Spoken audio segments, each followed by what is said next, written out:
So today we want to prove trigonometric identities. So we want to first think about what is a proof exactly? What do we mean by that?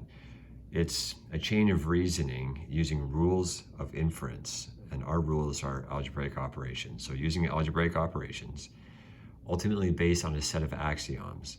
So we have algebra and we have these trig properties and identities that we're using in combination that lead to a conclusion. And the conclusions for us, essentially we're going to use this left side equals right side structure. So the proof approach allows us to rewrite an expression in a simpler form, confident that we have done it correctly, which is obviously important for this. So let's just go back to a simple geometry example to make the point here. So determine the perimeter of a tetradecagon, and of that, you probably remember that that shape is essentially a 14-sided shape. So suppose we knew that the length of each side of the shape was 5 centimeters long, then we know essentially if we were to find the perimeter, which is the distance around the outside, we would just add up all the sides.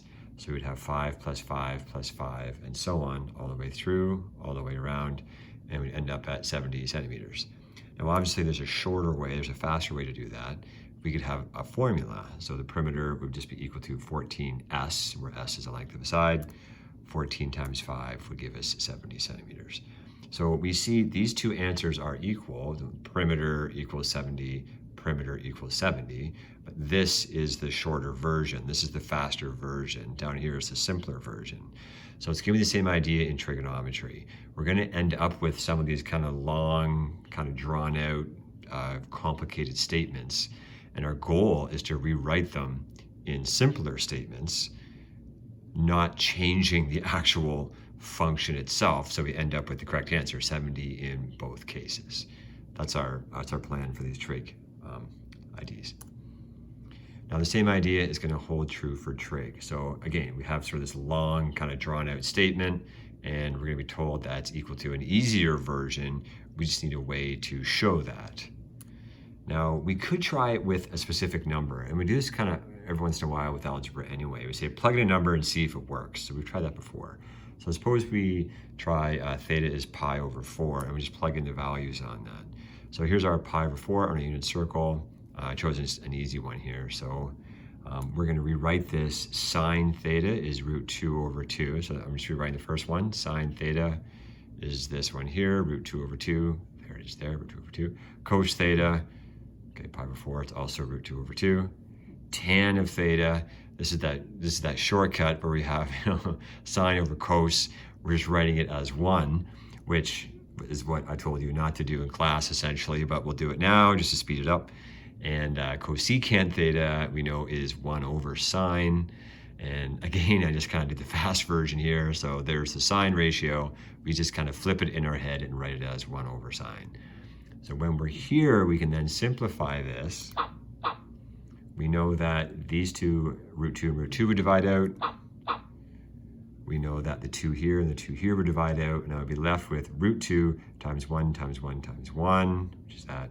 And then of course 1 times 2, again times the same 1 times 1, which is this, which we know is equal to sine theta as well, right there for pi over 4. So we have shown that this side, essentially the left side, is equal to the right side. Now, showing it works for a single angle is cool, but unfortunately, it does not mean that it works for every angle. So what we have to do is we have to actually use our formal proof structure to make sure that it works properly. And for that, we need a couple more properties.